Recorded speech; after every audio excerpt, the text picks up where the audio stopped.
So welcome to our third podcast for GSC. Today we got Amy Louthan, my sister-in-law, to kind of introduce herself and kind of the conversation we're going to do around some of these endurance events. Because if you know me, you know endurance is not my thing. So I don't really have a whole lot of focus there. So I'm excited to have this conversation. But Amy, go ahead and introduce yourself. Yep. So like Scott said, I'm Amy. I'm over in Ohio.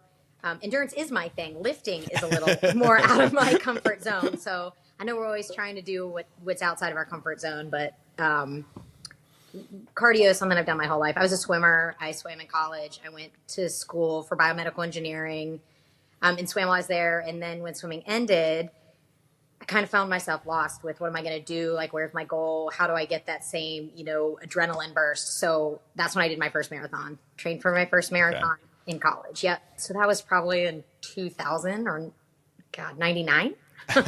Wow. Yeah. Old. It's funny when you say those dates, how you're like, man, yeah.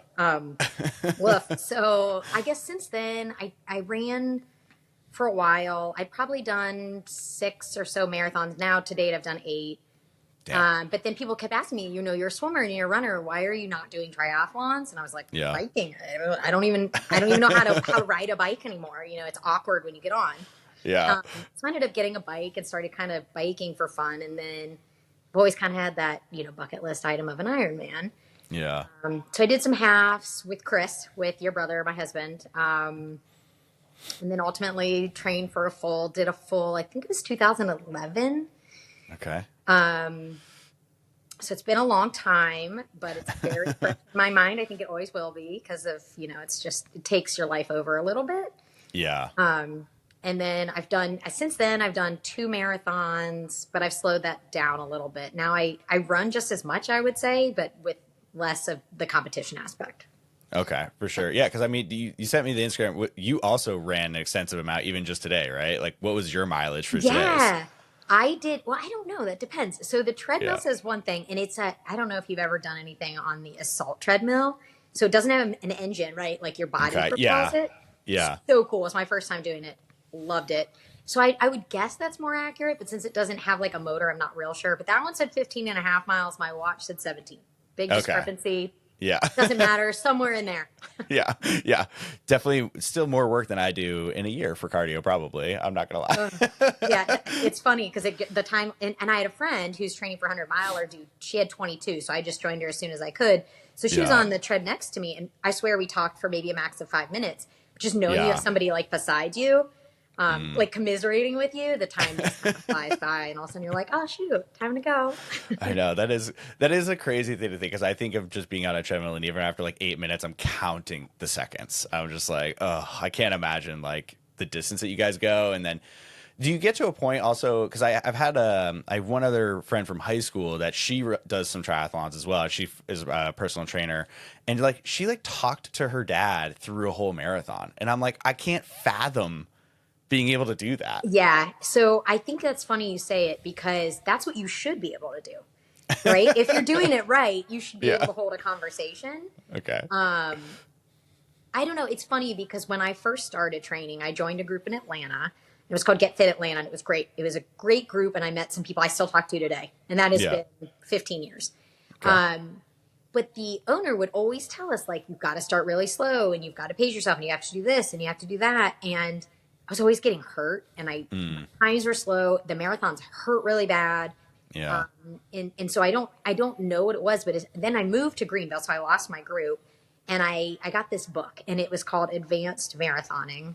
And they wrote it, but anyway, it takes a different approach of like, you do some serious mileage up to like 55 miles a week. So, and I've always heard like, you're going to get hurt. Your body's not made for that.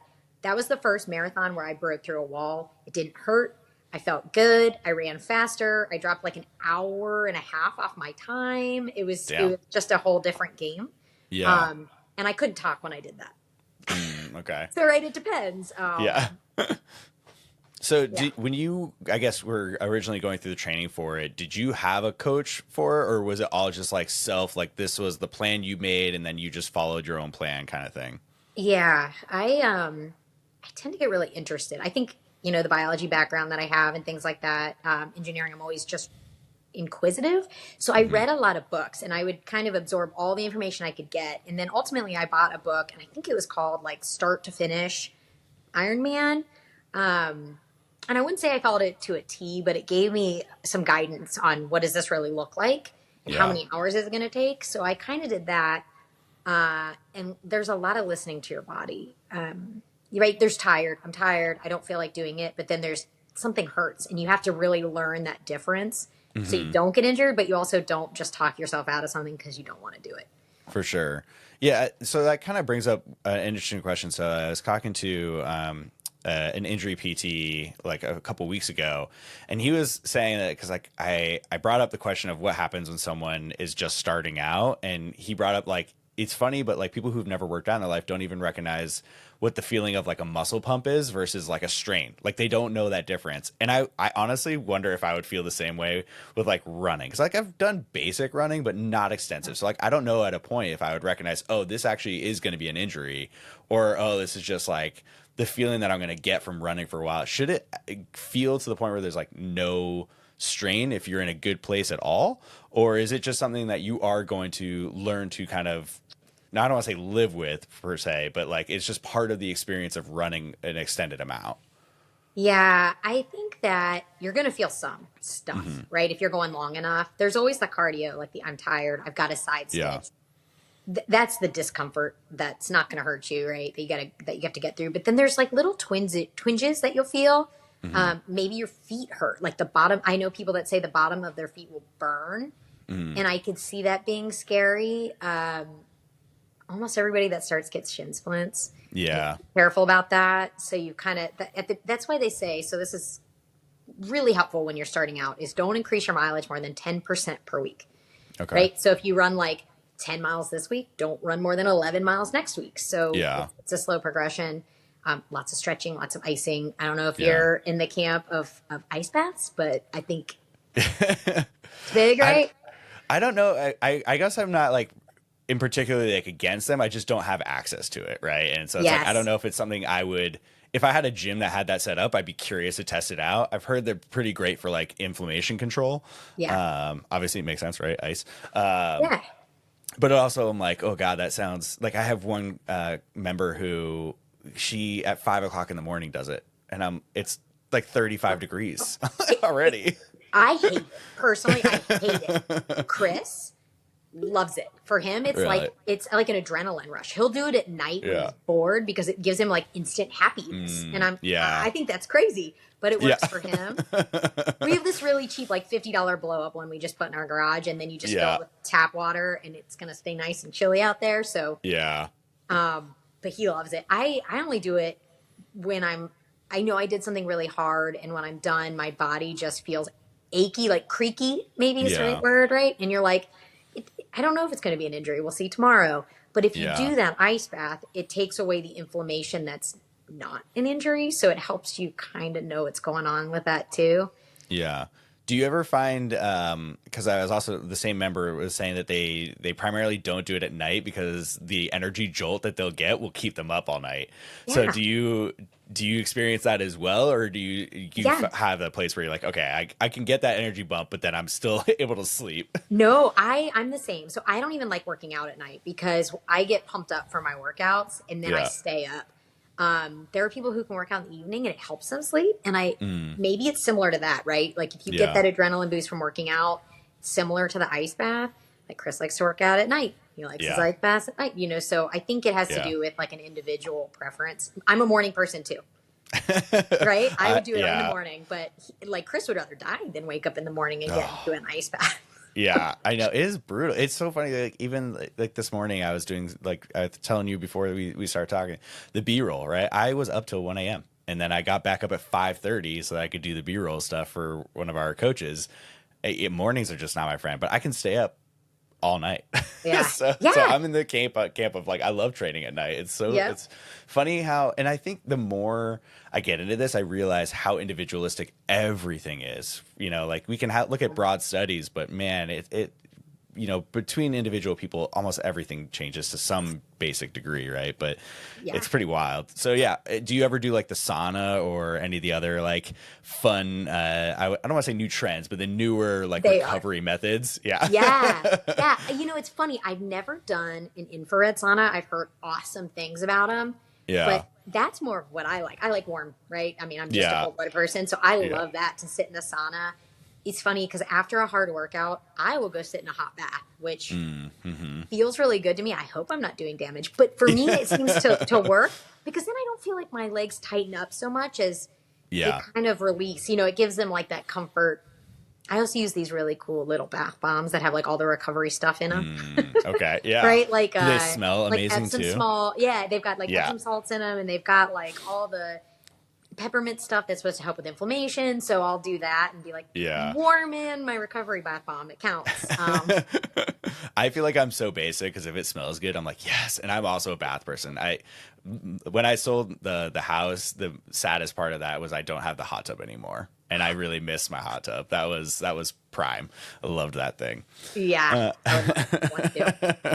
So in terms of, I guess, because we kind of started to talk about this a little bit, like prepping for what the experience, because I have to imagine that the preparatory phase of training for a marathon is still significantly different than prepping for like an Ironman, right? Because you're adding multiple events and extreme distances, right? So can you kind of walk me through the full like prep in terms of the work for training for just the individual marathon, and then what that transitioned to for the Ironman? Yeah, sure. So what I found is a marathon, all I need is shoes and I can go out anywhere, right? The workout is only as long as the run needs to be. There's not a whole lot of extra prep. The most prep you'll have to do is maybe carry a water bottle with you and some nutrition, which for me is gels. Usually it's instant sugar, right? It depends on your body size and all that kind of stuff. But in its learning for running, you put in the time, the pavement. You might train. I think a heavy side is like 50 miles a week. Okay. So depending on your pace, and maybe you'll do that on 5 days. And then you have like a cross train day and a rest day, or some people run 4 days if they need more recovery. I did better with more running. Okay. I'd like almost stiffen up if I didn't. So you can imagine the longest workout you really have is probably a 20-mile run. So it depends on who you are, but anywhere from 3 to 4 hours. So you think about that Saturday morning, there are people that knock that before their kids get up. Yeah. I do know that if you have like a demanding job or a family that's relying on you, I've heard people say they struggle to find the time because of that. Yeah. But other than that, like there's plenty of time in the day to knock out an hour run at night or an hour. I mean, it's the same as going to the gym, in my opinion. Yeah. Whereas an Ironman was a whole nother, you have 20 hours a week that you train, right? Okay. I actually wrote down before we got on this call, like because I kept track of all of what I did. Okay. Total geek, right? So like this was during like the heaviest phase, but I could read you like real quickly what you do. Yeah. And this is without stretching and warming up. And then you got to think about if you're biking, where is it safe to bike? Yeah. Because you're not on a road bike, you're on a tri bike, which means you've got those handlebars like this. You don't have the control. Okay. They got really skinny tires. So if you hit some gravel, like I broke my collarbone, you hit some gravel, you flip over, and and you don't want to be where cars are. So you want to be out in nowhere. And then you've got to find hills if your race is hilly, because that translates very differently, right? If you don't train it. Yeah. But so I'll run you through it really quick, like a Monday to Sunday, because it's intense. I was looking at, I did that, right? Like I kind of, anyway, so like Monday, and I will caveat that because I was a swimmer, I cheated a lot. I did not a lot of swimming workouts. I was like, I'll just rely on like what I got. And if it's slow, it's slow, right? How far is the swim on the Ironman? 2.4 miles. 2.4 miles. Okay. I wish I could like relatively understand how insane that is. But this might help. So in a pool, a regular 25 lap pool, a mile is 66 lengths. Oh, okay. That's horrible. So you can kind of think through it like that. Or like a decent swimmer could probably do that in maybe 40 minutes in a pool. You do it in open water, it's going to take you a lot longer. You can't sight. You can't see where you're going. So you kind of have to lift your head up, make sure you're going on the right place. It's dark. You're going to hit people. My Yeah. God, you're going to hit people. Like most of the exhaustion you have from the swim is like fighting elbows, like whacking you in the face and stuff. That's so crazy. Like It's think so about. It is. Luckily, I did. Louisville wasn't a bad swim. Augusta had like a downriver swim, so you Okay. like the current would push you, which was wonderful. So like you can Yeah. find easier swims. But Okay. all right, so like Monday, for example, would be a 90-minute swim. Okay. And it's not like straight. You could break it, like stop at the wall, Okay. minutes here and there.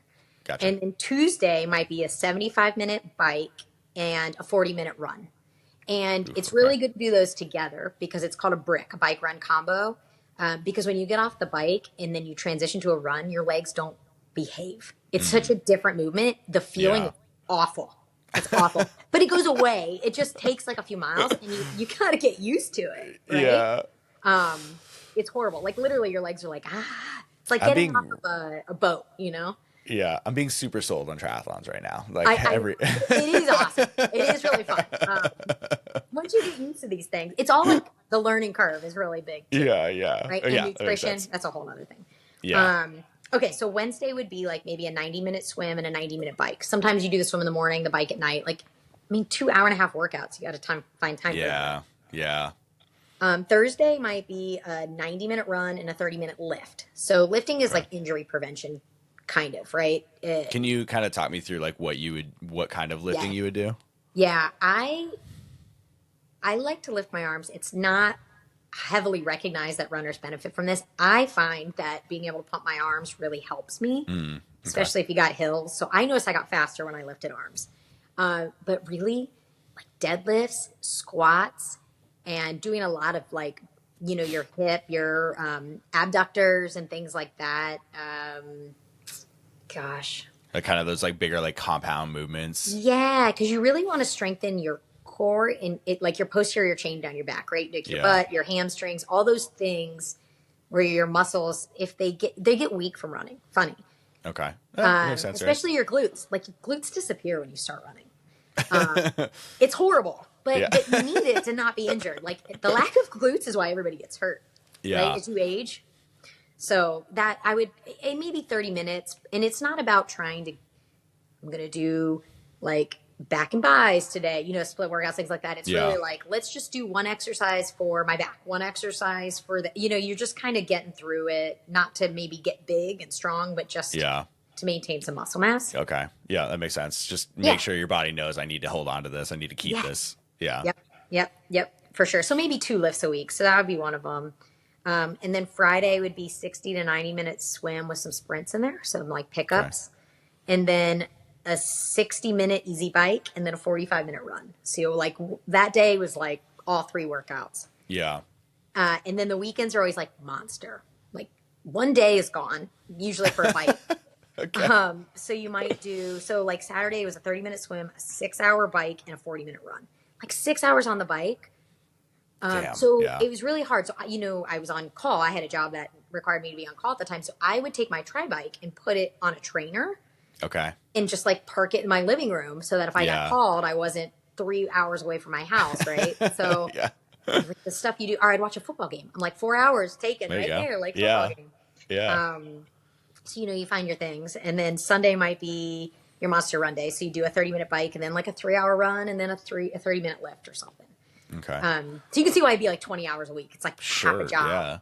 Yeah. So how did you, I guess, like, where was the rest component into? Because I imagine you still have to do rest days, right? So like, how did you break that down? So was it always the same day every week was your rest day? Because the schedule sounds intense, right? It sounds like you had to coordinate all the time for all the different sections.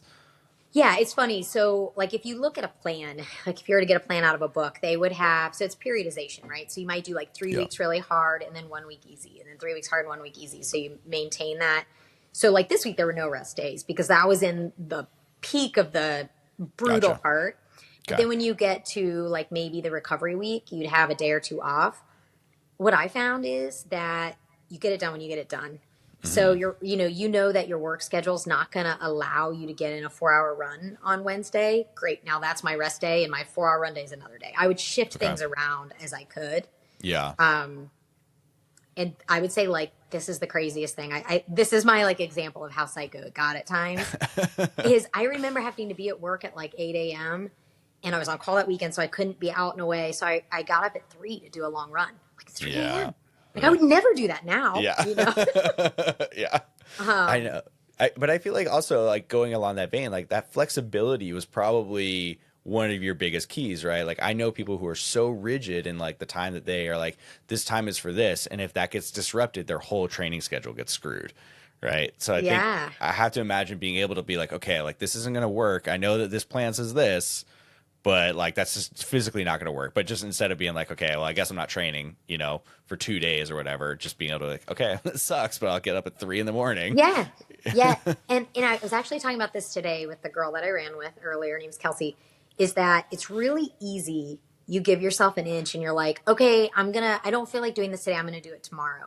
The next thing you know, you're going, I'm going to do it later. And then pretty soon you didn't do it. It's really easy to keep. So you have to almost tell yourself, no, I'm not going to miss it unless I like, absolutely no way can, because it's a slippery slope. And then you can get really far behind really fast. I know it's even like so at work. So for me, I get a really nice long lunch break. And so I always just go to the gym because we actually have one on campus there. And there was a period of time for like, one day I was like, I just don't feel like going. So I'm just not going to go today. And then that turned into 3 days. And then that turned into 3 weeks. You know, it's just like the second you make yourself and you tell yourself even, you're like, I'm going back tomorrow. Right. Go back tomorrow. But it just seeps through, you know, if you don't make yourself. It's so wildly frustrating and so easy for those days to just disappear. It really is. I have a rule with myself now, like bearing an injury or being out of town or something, no more than 2 days off in a row, because that's when that third day is still hard to get back at it. Yeah. But anything beyond that, it feels it's too hard to come back. Yeah. So like 2 days off in a row and that's it. I got to get back out there because your body also kind of forgets its movements and it just doesn't feel right when you get back in it. It's not like you've lost fitness in 3 days. It just it feels harder for me to remember. I feel like the other thing that has helped me in the last like year is not like having the workout, like, cause I'll have like prescribed workouts for like every day that I'm going to go. If there's a day where I'm just like not feeling it, I don't have to do the whole workout. I just do something, because it's like just going there, even if it's just one exercise, getting 5 sets in, it's not a good workout, but it's keeping that consistency regardless. And that keeps me still in that focus for sure. I think anybody who's really into fitness has learned that if you do half of a workout consistently, it's better than doing a full workout like a third of the time, right? Like you're still doing more. So and half the time what I've realized is I'll negotiate with myself. Be like, go run 2 miles. Mine's 2 because that's how long it takes me to like get loosened up and feel into it. And if you still feel like garbage at 2 miles, I'll make a deal that you stop. And I don't think I've ever stopped. Yeah. I think there's also the part of like, a lot of people think that they're always going to be motivated to work out. And it's like, most of the time I'm really not. Like I do, like I'm a gym junkie. Like I love being in the gym, but I still have days where I'm just like, that's the last place I want to be. Right. So like, if you can learn to kind of battle that to some degree, to be like, just show up, even if it sucks, you know, like I feel like that learning that lesson to be like, okay, my instant reaction to I don't want to go is not to not go. It's to go and just not go 100%. Right.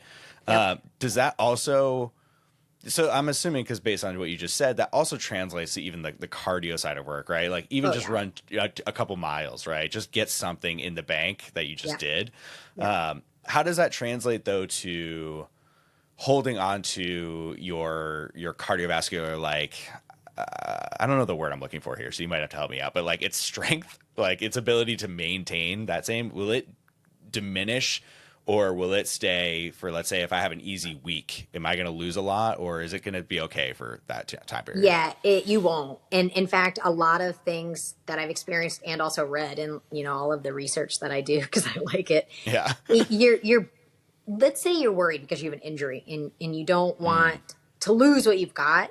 Yeah. You're doing way worse, right? Because in a couple weeks off, you might lose like 10% of your fitness. You can get that back in a couple weeks, right? You can build it back. But if you keep pushing through it, you're getting slower, you're making your injury worse, and then you're ultimately going to need more time off. Yeah. So, I mean, if I do nothing for a week, I could come back and probably do the same. It might hurt a little more, but you could still do the same distance that you did before. It might hurt a little more, right? And then in some cases, you come back and you're like, wow, that did me wonders. I feel good. Like my muscles recovered a little bit. You know, there's two sides to it, like the whole taper mentality.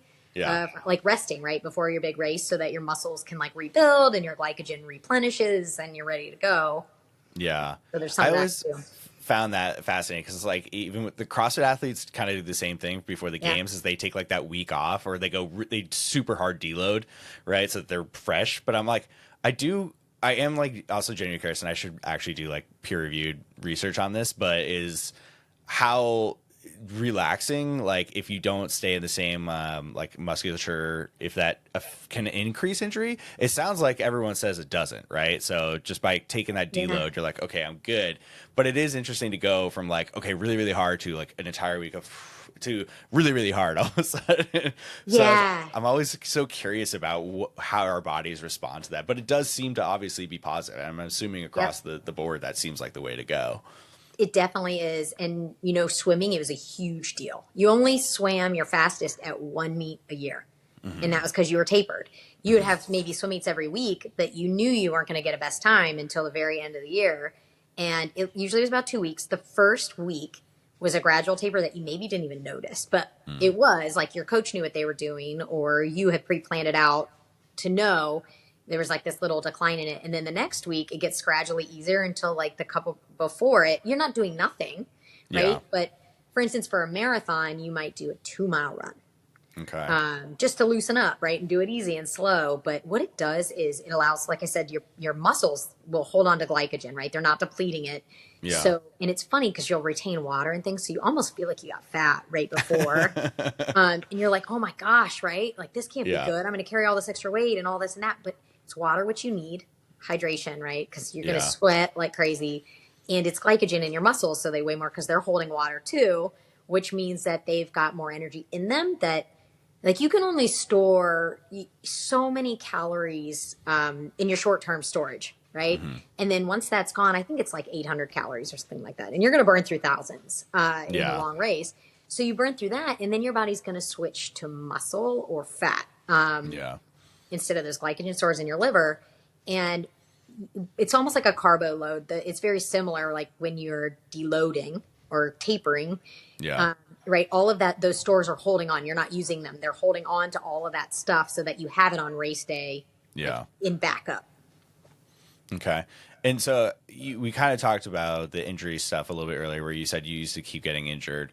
So during this process, did you find that there was a way to, outside of just like only the 10% increase, what were the other ways that you kind of prevented injury? And then what were the times that you dealt with injury and you're like, okay, like this ended up being the smart way to respond to that, right? Because I think that's the other thing is I have to imagine that a lot of people experience injuries while training for these events, right? Or injuring during the event, right? So I think it's really important that if something's bothering you and you rest it for a little bit and it's not getting better, bite the bullet, go to the doctor. Right. I remember that I had one in my, I think it was a shin, and I was training for my second Ironman and I was literally 2 weeks out or something. Oof. And I was like, am I gonna be able to go? And I went, and it was a stress fracture.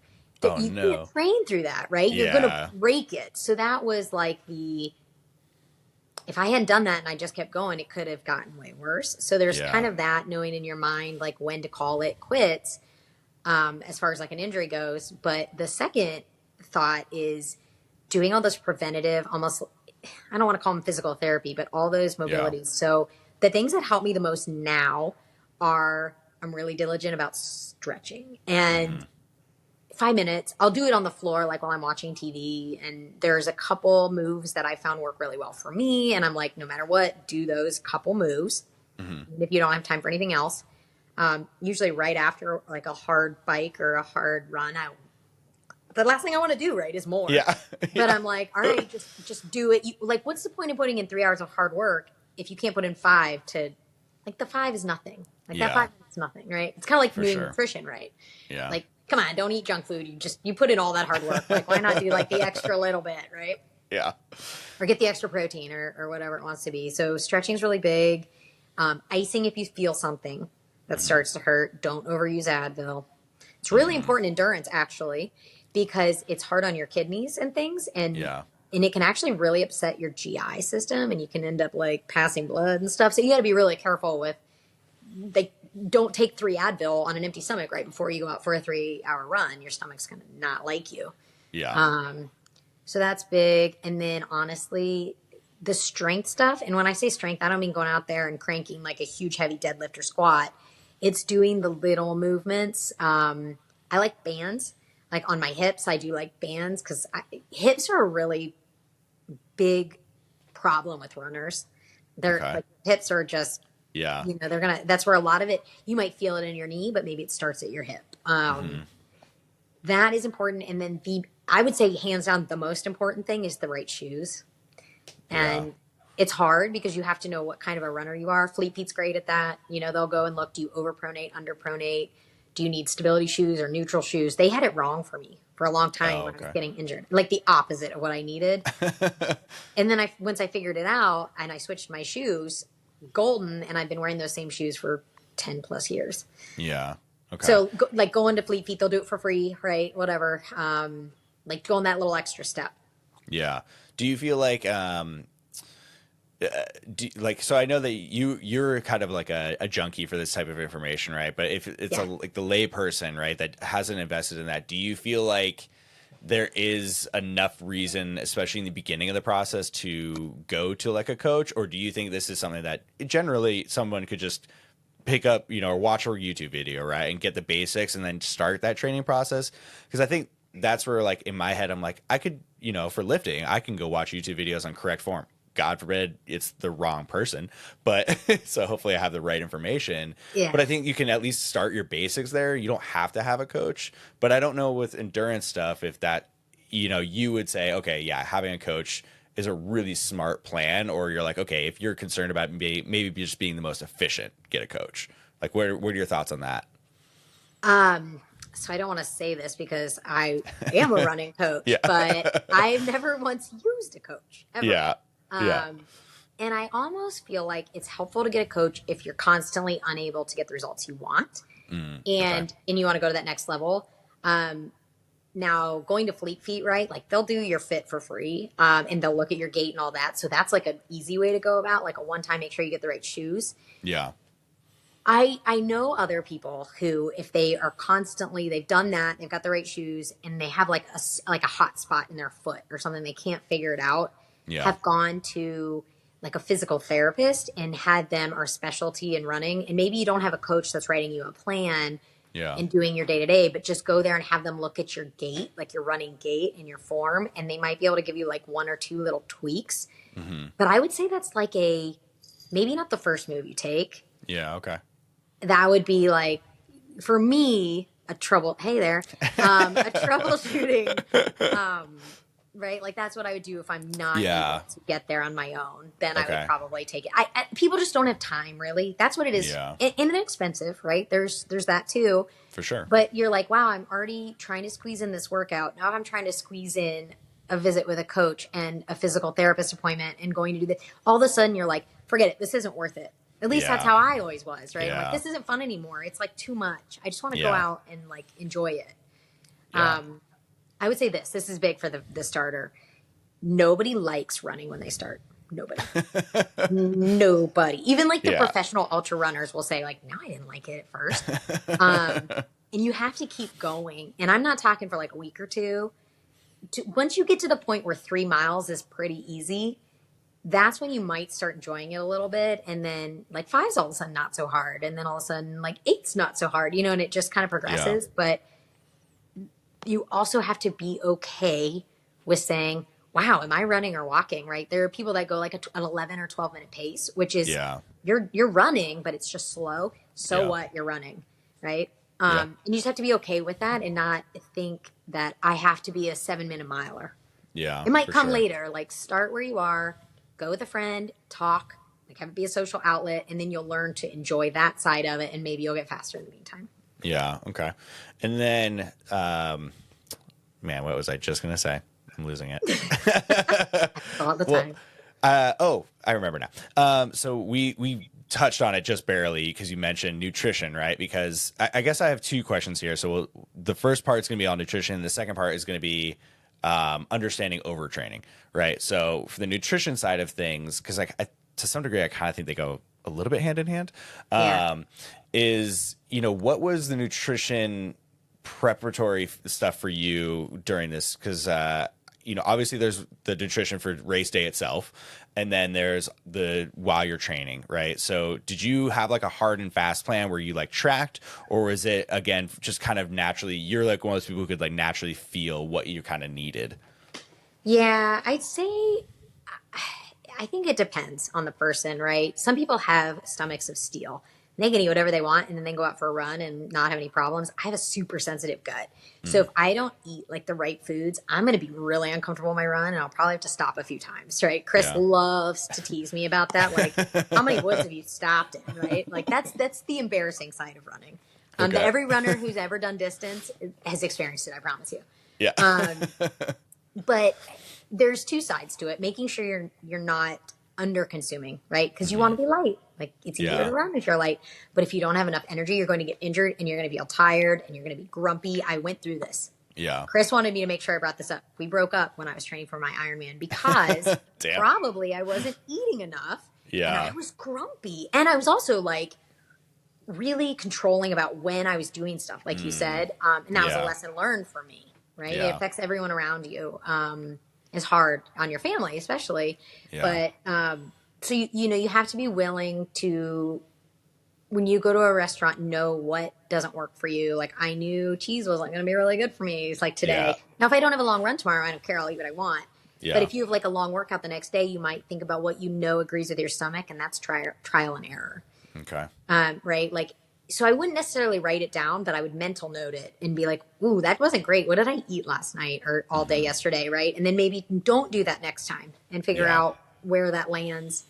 And then really hard is what to eat during, because it's like the fourth component, they say, of an Ironman, right? There's a swim, the run, the bike, and the nutrition.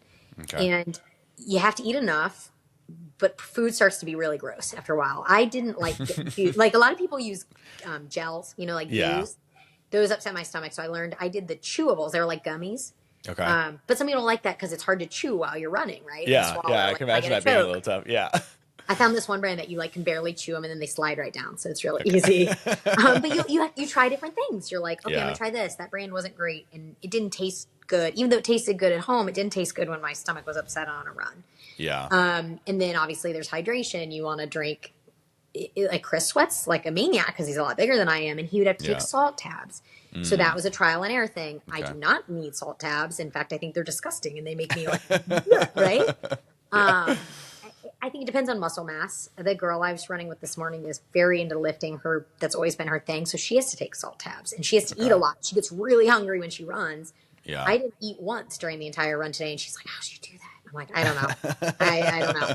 I just wasn't hungry, But generally you want to eat like every 20 minutes, a small amount. Like, so maybe you know how much you want to eat per hour and maybe it's 40 grams. I mean, I'm less than, 'cause it's all about like, I'm 100 pounds, right? Like I'm not 200 like the average bigger guy that's 6 foot. Yeah. So you have to figure out what's right for you about how much, because your body can only absorb so much while you're exercising, right? It will start to like reject it, and then you're going to get nauseous and throw up or something of that sort. So you don't want to overdo it. So part of the running, like your runs are nutrition practice too. Yeah. So, you figure it out. And then on race day, do not do anything different. Worst thing you can possibly do. And you'll go to this aid station and they'll be handing out like Coke, which sounds so good, right? Like fizzy, carbonated. It just sounds so good. Or pretzels. Is there a reason that they're offering that when they know it's probably not going to help? Instant sugar. I think it does help some people, right? Okay. If they practiced with it. Yeah. And it sounds good. Like the fizzy and the sugar, like there's something about it. Chicken noodle soup, they'll put it in a cup, and that sounds delicious. Great. It's not a bad thing to do. It's got salt and the hydration and all the things you need. Yeah. But if you haven't done it before, like, it might not go well. So, especially in ultra running. In ultra running, the aid stations will have burritos. in quesadillas and, Oh, wow. like full on meat. I mean, because they're running Yeah. for 70 hours, but still, Yeah. you got to try first. You have to do it before. So do you eat before the race at all, like the morning of, or so you like do like a breakfast itself or whatever? Yeah, I do. And that's also trial and error, but typically like 2 hours before. So maybe you get up really early and then even go back to bed or just relax. But like 2 hours before, you're going to probably want to eat 400 to 500 calories Mm-hmm. at least of like peanut butter and toast or Okay. oatmeal, right? Things that are very carby, bananas. Like I probably wouldn't eat like bacon and eggs because that's just not gonna. That's gonna be like an acid reflux nightmare. And Yeah. honestly, you don't want to have a lot of fat while you're working out because your body can't digest it as easy and absorb it as easy. It's not what you use, right? Carbs is what your body uses when you're exercising. It's like the easy release carbs. Yeah. So you want basically sugar. Like honey's really great, and it feels counterintuitive, but you use it as soon as you eat it. So it's Yeah. yeah. But beforehand, I usually do something with some carbs and carbs. Do they ever do like the carbo load like the night before type situation? Like I remember like high school, you'd have like the carb parties or the pasta parties, right? Before like big games. I don't know if the actual like science backs that being like an actual It's useful funny. thing. So, and I've read a lot about this too because my dad would always be like, "Eat your spaghetti," before Yeah. your race. So carbo loading is beneficial, but that's not the right way to do it. And Okay. that's how we all did it, right? Like Yeah, that is like the yeah. common. There's a way of cycling it. So what you do, and I don't know the exact time period, but maybe like 5 days before, for 3 days, you eat really low carbs. And then for the next 3 days, you eat like really high carbs. By depleting, it makes your body like store them when you do load it. Okay. There's a lot of science behind it, but it's different than just eating a bunch of carbs the night before. Yeah, yeah. Yeah, I Um, mean, I assumed it was just kind of like the social environment, but they tagged yeah. something useful onto it, Well, they tend to be easy on your stomach too. Yeah. So, like, I'm not going to want to eat a steak the night before a run. That's just not going to feel good. And Yeah. they get digested quick.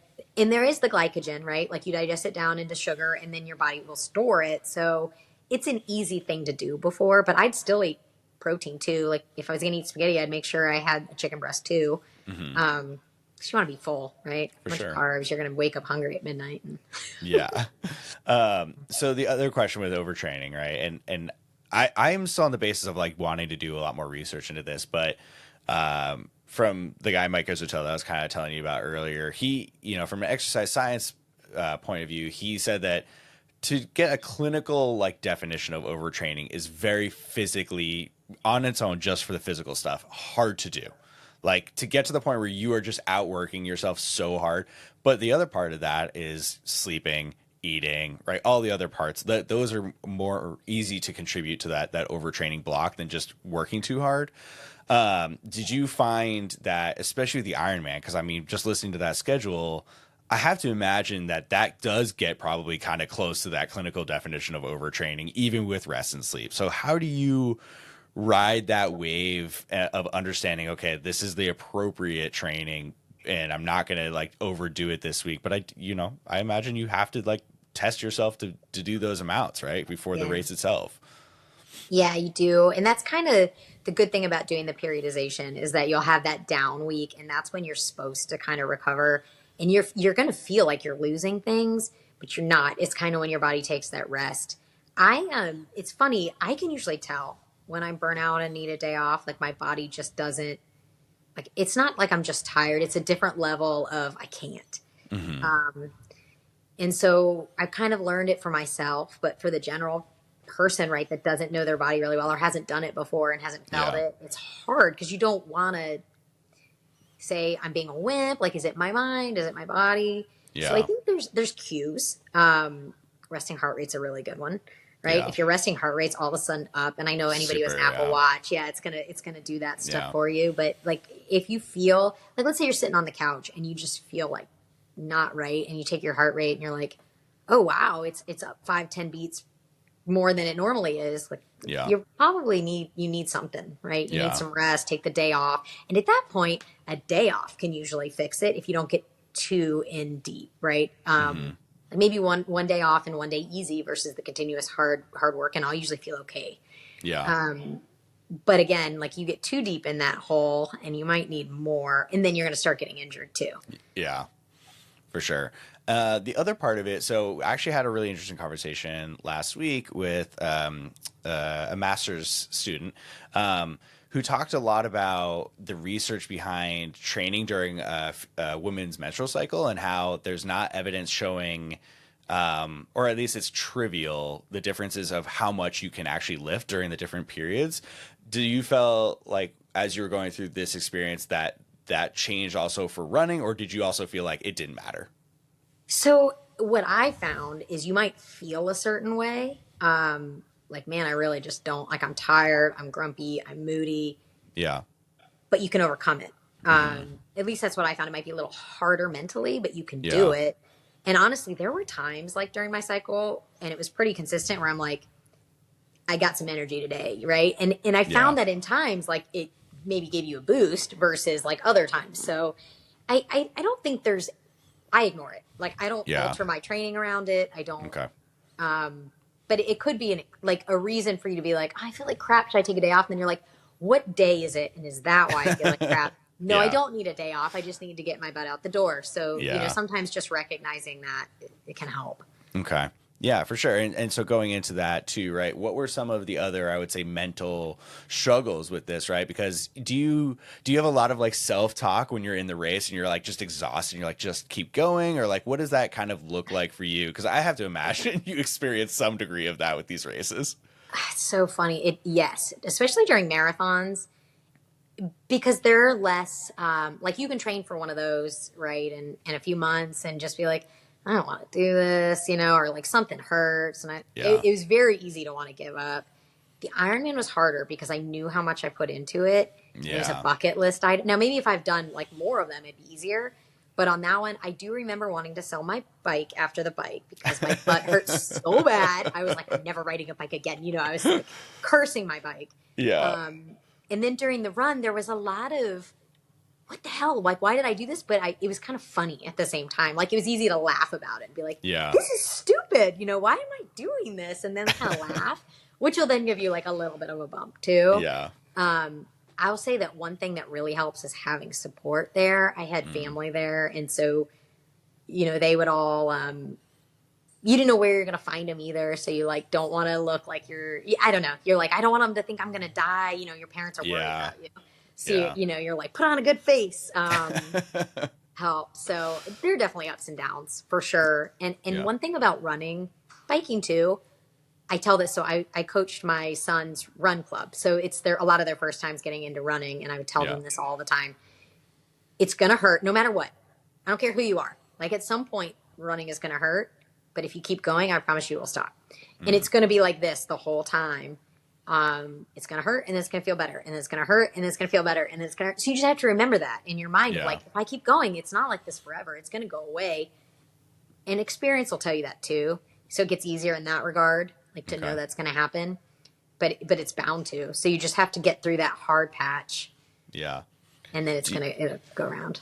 Do you experience like what they say runner's high is like while you're actually in these events? So it's funny you asked that. So I had a lot of conversations with this recently with the girl that I've been training with. Yeah. She was very curious about it. And I was like, have you had the runner's high yet? And she's like, I don't know if that exists, Amy. Like, no. Yeah. She's really funny about it. And then the last run, we did a trail run last weekend and we got into it deeper. And I think the runner's high is different for everyone. And for me, what I experience as runner high is like adrenaline in a way where you're like, this is so fun. This is so cool. I could do this forever. Right. Yeah. And you're kind of in a high of like happy high. Yeah. It's not like a high. Yeah. And so when I told her that, she's like, oh, then I have experienced that. Right. So, but I've heard other people say that they do feel like high. So I'm like, maybe it's different for everyone. I always like, I'll start to crave a long run. And I'll be like, I don't really want to just do like a 10-mile run because I don't get it from that, right? I want to do a 16-mile run because I will get that like cool, like it's almost like pride maybe of like proud of yourself, right? You're like, wow, I did that and it was hard and felt fun, like to know I could do it and like beat that, self-talk or whatever. So I would say I thought so, but I think it depends on what the definition of it is. For sure. So do you think you feel that like during your marathons or did you feel it at all during the Ironman? Like, did that also like come into like play during those events? Yeah. Okay. Yeah, I'd say more during running than biking for me though. Okay. I think the only time I've experienced it, it felt like what I would describe as like that flow state where I'm like, I feel like I can just keep doing this for a while. Yeah. It wasn't even just like I feel incredible, but it was like I finally feel like this isn't. I'm not counting the seconds right now. Like I feel like I'm in a great place and I can just keep going. Yeah. So You yeah, almost get inside yourself, right? It's almost like very introspective during those moments. I don't know. A lot of like distance runners go into like stoicism where they're very like stoic.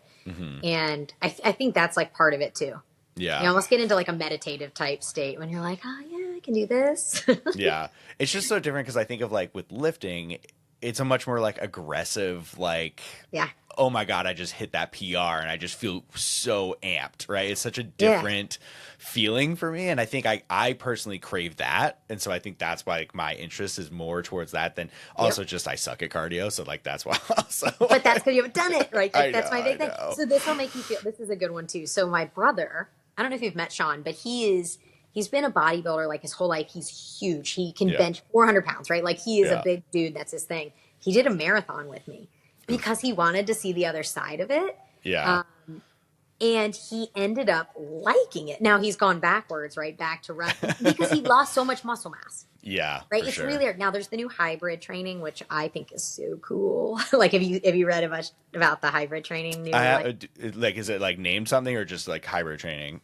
So it's hybrid in the way. So there's a guy that kind of got me, like he's famous on Instagram and like he has his own line of supplements. His name is Nick Bear, but he's like big into this. Like he is jacked and he bodybuilds and he lifts, but he also runs ultra marathons at like a 7-minute pace. Like he does both. And it's like, hey, you can do both. It's the whole mentality of you can do both. Yeah. And it's interesting because usually it's kind of you have to sacrifice one for the other, right? You get big and bulky, you're going to run slower. You run a lot, you're going to lose your muscle. But he's kind of proven that you don't have to pick one. And so that's where my brain's starting to work towards right now is more into that stuff. But it's an interesting, you should look them up being that you're kind of interested in cardio and yet lifting's your baby. Like, I think like it's weird because I think my interest in cardio has honestly, I don't know if it's coming from a very bad place, but it comes almost from a place of shame of like, I would do a CrossFit like for time. And I've told this story a couple of times, but like the first class I did with Katie, for like 3 months, I was like, I'm just going to do my own like prep stuff before I go to a class with her. And I felt like I was at a place where I'm like, all right, I think I've done enough work to like go to this class and not be like utterly destroyed. Whatever, I can't even remember the whole workout, but it started with an echo bike for like 80 cals or something. And I was the first one off the bike. And Katie told me after the class, she goes, the second I saw you were the first one off the bike, I knew you were screwed. Like, she's like, I knew you were dead. Because I just had gunned it through that echo bike because I was like, I don't want to do it. And I just was immediate trash after that. And so it's like, I hate that, like, for me, the cardio aspect of that workout and most of the other CrossFit workouts I did just absolutely obliterated me because I was like, I can lift this. This is not a heavy enough weight for me to not be able to do this. But the cardio aspect of it had just absolutely trashed me. And so the goal I want is to be able to like go through those types of workouts and not have that be my limiting factor. Right. I think there's two thoughts I have on that. First is like being able to pace yourself. Yes. It's so 100%. Hard because in CrossFit, you're like trying to lift as heavy as you can, but then you have to be like, this isn't a sprint. Right. Yeah. Like, that's hard. Because and then eventually you'll be able to get more and more. And then second is that it's so different, right? CrossFit cardio is short bursts. It's like HIIT training almost. Yeah. Versus like endurance cardio is long, slow. So they're both cardio. Don't get me wrong. For sure. They're like HIIT will get me every time too. I will do an hour on Peloton and feel like I am dead, but I can go out and do a 3-hour run and feel fine. It's so I think that like that HIIT is interesting because even if you get more fit, you're just going to go harder and it's going to hurt just as bad. That's honestly like the most frustrating part of CrossFit because I'm like the stimulus intended is to put you at that red line no matter how fit you are. Yeah. So I'm like, I hate that feeling. So I'm like, I don't know even if I get in better shape, but I do feel like for like even just doing like a bear complex, right? Like that cycling, like I don't want. And I know that that's a cardiocentric idea because, right, it's full body movements. but I don't want to feel like trash after two rounds of that, because I literally just don't have the ability to have my heart rate stay at that higher place more comfortably, right? I noticed by the end of when I was doing the stuff with her that we had started running, and by the end I was like doing a 40 or 50 pound sandbag while running. And I was like, I'm not even getting tired. Like, this feels really nice. And so I think I'm craving to get back to that place with my cardio. Yeah.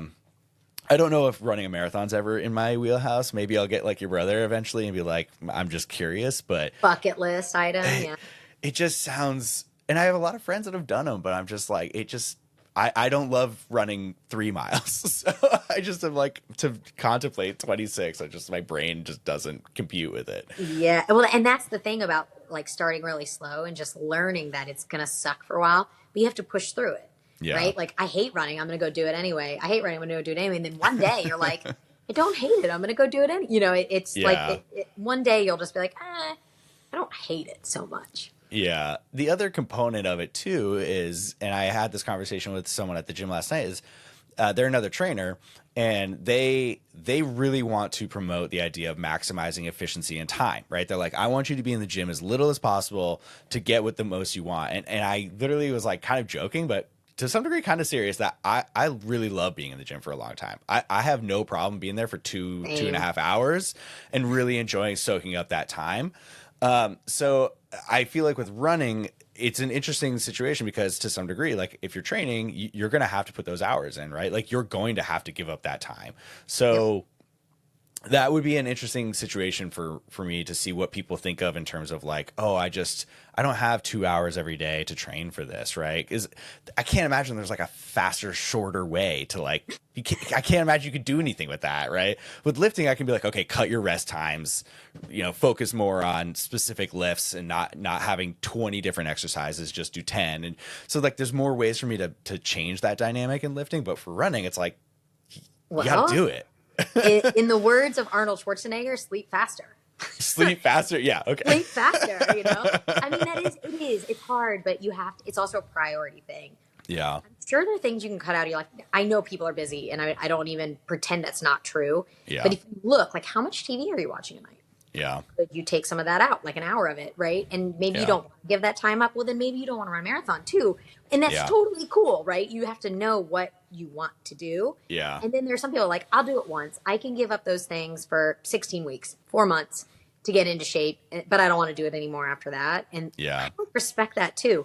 If you have other interests that you want, other hobbies that you want, or you want to spend time with your kid more, totally respect it. I find no fault in that. But then there's also like this is my me time. Like, this is my hobby, right? Mm-hmm. So either one is just a different mentality.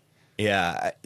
One of that just reminded me of another kind of quote where someone was saying, if you struggle to find the motivation to go to the gym, you shouldn't go. Like, you don't want to make that change enough. And I've tried on my own with like certain friends who like, they'll be like, I don't love this about, my current situation. I would really like to get better. And you kind of provide all these opportunities and then they never take them. And it's like, I think part of the battle for me has been like, I can't control that. I can't control if they want to do this or not. Like, they have to make that decision themselves. They do. I think the hardest thing too with that is, and you said it earlier, you're not always going to be motivated. Yeah. You just have to do it anyway. It has to be like a non-negotiable for yourself. It's like, do I have to go to work today? I do. Do I want to? No. Yeah. Okay. Same with the gym. Yeah. Do you want the results? Then you got to put in the work, whether you're motivated for it or not. You just have to think about it. And then honestly, a lot of people who think they don't enjoy it will start. Yeah. So there's always like that hump, but it's not always going to be fun. Yeah. Do you feel like when someone's training for let's say, a marathon, right? And they're wanting to lose weight at the same time. Do you think that that's not a smart idea? Or would you suggest, okay, really like lean out first and then start training for that? Or are you just like, it's always a good time? I think that you can try. And some people do, but a lot of people don't. And a lot of people get really frustrated because you're going to be hungrier too. And you're going to put on muscle, right? So you got to remember that. But a lot of people during marathon training, they don't lose weight. Okay. They get more fit, but it just doesn't seem to happen. Yeah. for whatever reason it is. I think it is like hungry and you need the energy. Yeah. Right. Like, and if you weigh more, you are carrying more and you're burning more. So in a Yeah. sense, like you need to eat more to maintain that level of energy. Yeah. It can be done, but it's going to be hard. Like it's going to be hard to go out for your runs if you're depleted. Yeah. That's such an interesting, I guess I mean, it makes 100% sense, but I think it's an interesting because I think a lot of people do think of it that way. They're like, I'm going to train for, this 5K and that's going to make me lose weight because while I'm focused on this goal. And I don't know if that's not enough mileage to really do the same kind of situation, but yeah, that makes sense that you're just going to be depleted. And if you want the energy to keep the runs up, you're going to have to eat. It's funny. Yes, running burns calories. I feel like if your sole goal is to lose weight, the gym is the place to do it. Lifting weights, it changes your metabolism. It restructures your body. It makes you stronger. Yes, I think that cardio can be a supplement for that. Mm-hmm. Maybe on a day, like 1 or 2 days a week, you do a cross-train run or something. But I think lifting weights is where you want to go if you want to lose weight and like change the way you look. Yeah. And that is, I feel like a whole conversation because I think it is getting better. I have to admit, I do think there's more people now who are in the gyms than they ever used to be. Yep. But I feel like it's still the conversation that drives me insane is I don't want to get too bulky. And I'm like, oh my God. Not going to happen. I promise.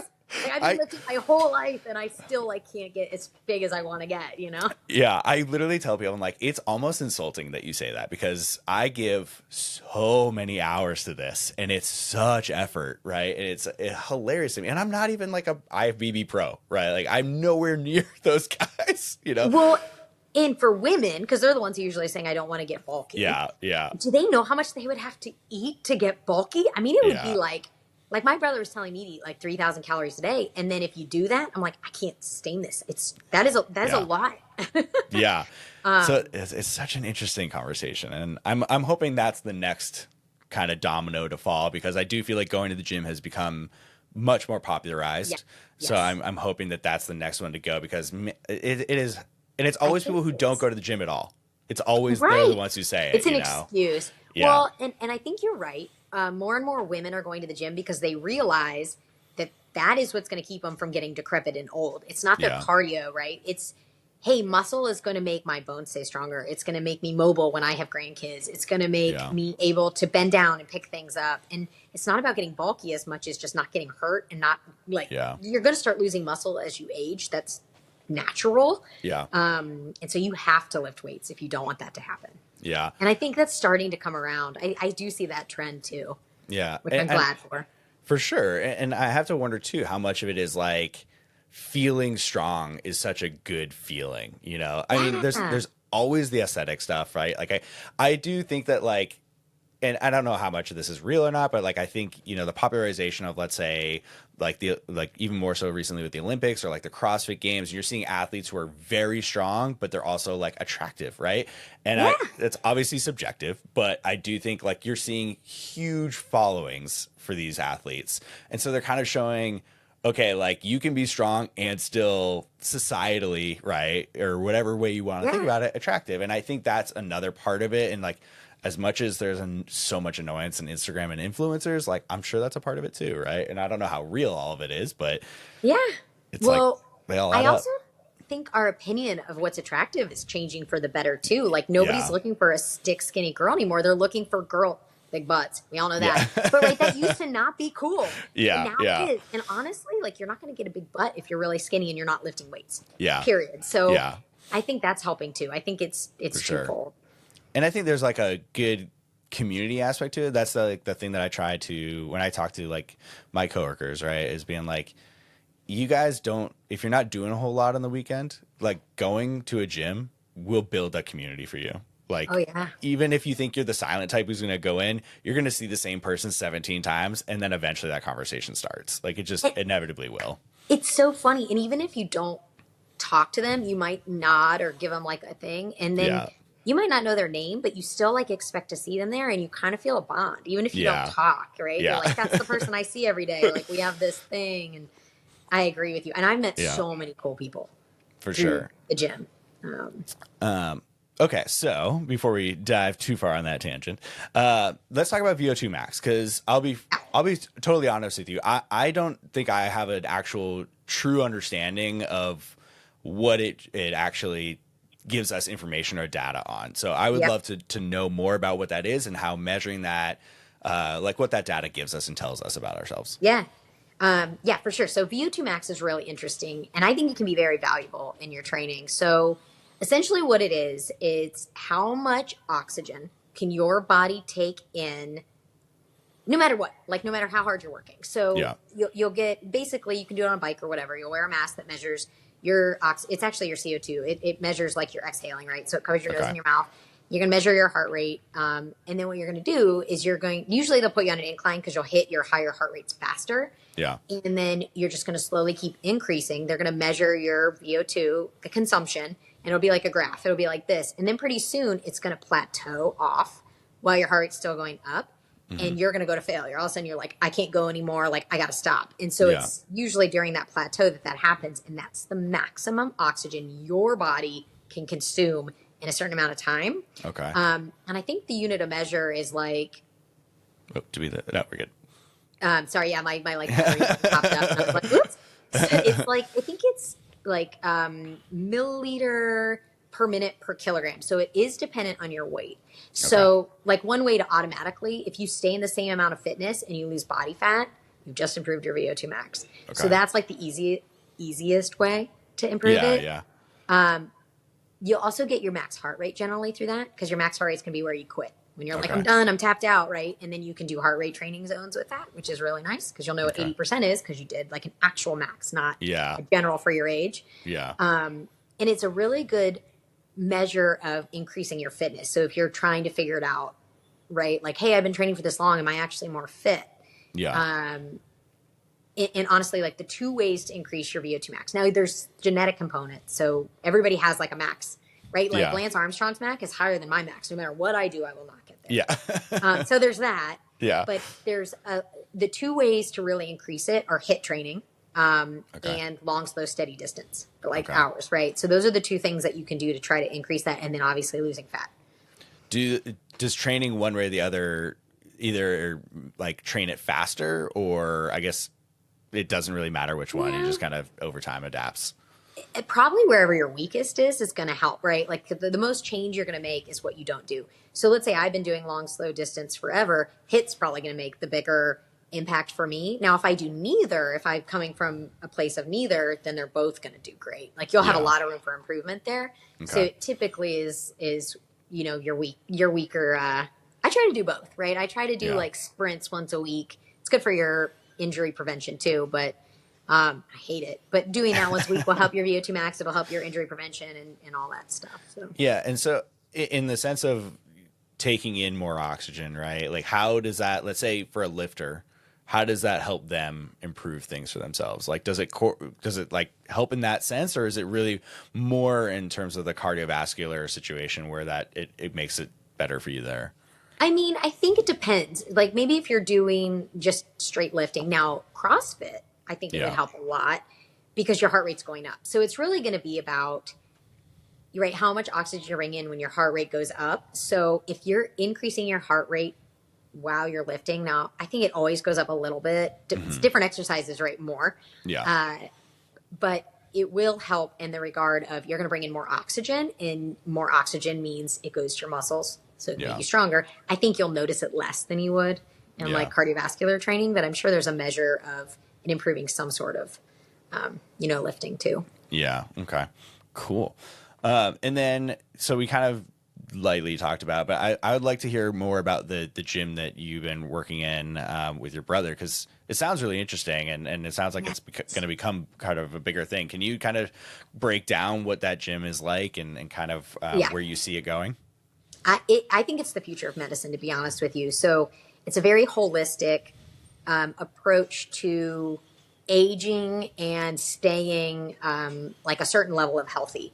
So it's basically a physician's office. Now they have doctors, they have nurses, they've got physical therapists, dietitians. I'm trying to think. They've got trainers there. I mean, pretty much anything you could need in like a holistic journey. Yeah. They'll test your hormones, make sure they're not out of whack. They will do VO2 max. They'll test your DEXA, which is amazing Yeah. because right, you can get stronger and you increase weight, and you're like, but is it good weight or not? Yeah. So DEXA is huge, and they'll do that. And they have like what they call a Shield membership, which if you're part of that, you get access to your doctor whenever you want. Oh, wow. They don't take insurance, so it's a monthly fee, and it's like $200 a month, and that's all your doctor, all the DEXAs you want. You get access to the gym. Like most people pay that for their gym membership. Yeah, I was gonna say like $200 is not that far from what it costs for just a month. Yeah, it's not. And then their recovery. They've got cold plunge, hot plunge. They've got the Nortec. You know that like squeeze your legs and yeah. They've got massage chairs. They actually got a massage therapist. Now that's an add-on, right? Yeah. But they basically try to get you the holistic approach of like, okay, you're not doing well. We need to fix your diabetes. That's a big one, right? Yeah. Okay, we got to get your blood sugar better, but it's not like I'll give you the medication you need to get there, but the goal is to get it so you don't need medication. Yeah. So we're going to get you there by getting fit and by eating healthy and by doing the exercises you need. So theirs is like this whole encompassing, like live longer, live better through exercise and holistic living. When I say holistic, I don't mean like they're against like traditional medicine. Yeah. They're not. Yeah. But it's trying to like get your hormones right. Like, are you low T? They'll test that. That's a big thing right now. So it's kind of just anything you could possibly need. You have an injury, great. They've got physical therapists there. If you need more than that, they'll refer you. They have like a system where they'll refer you to like an orthopedist, and it's like a one-stop shop. It's really awesome. It's huge too. It's like a gym or like a mall. And they're building like the second phase. It's got turf, so you can go do sled pulls and CrossFit type stuff. They have batting cages that go up in there. Jeez. They do a lot with like high school kids, getting them like, really good, like the fine tuning sports stuff. Yeah. They're going to eventually have like a coffee bar and like haircut. Like it's going to be like a one-stop shop. Like it's getting huge and really cool, but it's all with like one community in mind. Okay. Yeah. And so this might be off kilter here. So stop me if this is something we don't want to dive into. But I'm curious with the prevalence of like Ozempic and Wegovy, right? And those, primarily diabetes drugs, right? But working towards also a lot of weight loss is what's kind of happening from them.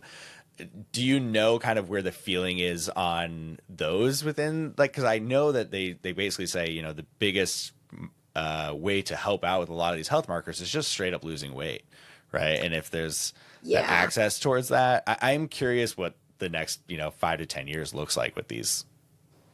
I think that's interesting. So I don't know his take on, like, I don't know that he wouldn't do it. Yeah. But I know that the philosophy of the owner and the doctor, right? He's my brother, but he would very much rather teach you how to be healthy and what to eat and do it naturally, because who knows, like, you can't take that for life, right? That's not ideal. Mm-hmm. So you need to actually learn through education and how to take care of your body and do it the right way. Now, if your hormones are off, he's going to help with that, right? Like if you have thyroid problems, like let's treat that. Yeah. But I think he's much bigger into let's do this, the education in the right way, like get the nutrients you need and the whole foods and try to avoid that stuff if you have to. I'm sure there's a subset of people that's like going to help them kickstart it. Yeah. So I'm sure there's like a class that he would be like on board with it, but I think he would rather not go that route. For sure. Yeah. I've talked to like a few different trainers just about just what their thoughts are on it. And it does seem like, I think at first when that came out, there was like a lot of concern. They're like, oh, well, like the people aren't going to use trainers now because they're going to do this. Right. And I'm like, part of my mind is like, I think I can see the positives and the negatives to it, right? Because I think the big positive is maybe people feel like they don't want to go to the gym because they're insecure about weight, right? And that's their limiting factor. And so I'm like, if we can get that through, and like if you're coming to the gym and you're building muscle and doing all those healthy things, then I can see that positive. But if you're just getting to the point where you're like, I'm just taking this because I want the easy fix, then obviously it's not going to do enough to help you for like lifelong type situations. But I'm just curious in the sense of like a place like that, how that feeling kind of would go, just because you guys do more than just provide, a gym, right? It's the whole holistic approach. So, okay. Yeah.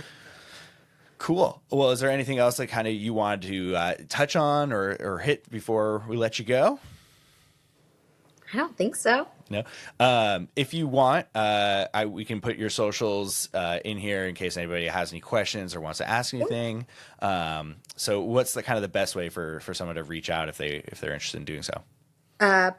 Probably Instagram. Okay. I'm on it the most. I'm trying to look up. I don't even remember what my name is. AN Louthan 3. Okay. If I have I'll probably post like your tag there too, so someone can just hit on it there. Awesome. Well, I'm sure honestly I'll check back in with you because I'm sure there'll be a whole lot more questions of things I didn't even ask. But thank you honestly so much for just be willing to have this conversation, because it's just a dynamic of training that I don't focus on and I can't really give a ton of answers to. So I really appreciate you giving me some of the time. Well, thanks for inviting me. It was fun. I like talking about this stuff, so Nice. I appreciate it. Awesome.